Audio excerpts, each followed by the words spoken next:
sensor adjustment for registration marks if it's having a hard time reading them, like on reflective and stuff like that. Sometimes it can be the sensor in the Graphtec, so you can do a quick adjustment on it.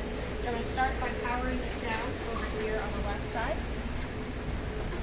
And I've already got my rollers where I want them over here, just all in that initial bar. So once it's all powered down, you turn it back on, and you want to hold slow and enter as it powers on to put it in maintenance mode. It'll beep twice to let you know that it's in that.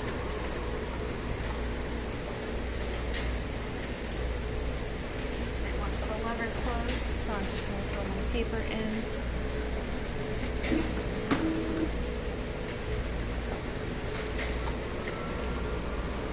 And so I printed this out on just a standard piece of 8.5 by 11 copy paper. This is a 1-inch white box and a 1-inch black box. You can get this file from Graphtec or you can make your own. I'm just going to line it up to the bottom of those boxes and this cut channel here. Let's close the lever.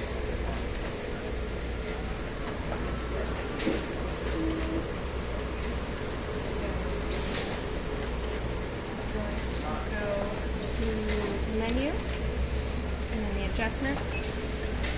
I'm going to go up one to the RM sensor level adjust. I'm going to hit 1 and I'm going to hit 2 to go into it. And I'm going to move this over until I'm in the center of this white box. If you hold slow, it'll move slower as you use the arrows. So it looks like I'm pretty centered in that box. So I'm just going to hit enter. It's going to scan that white box, then it's going to scan the black one. And then it'll tell you that it's done. And it should read your registration marks a little better after that. Thank you.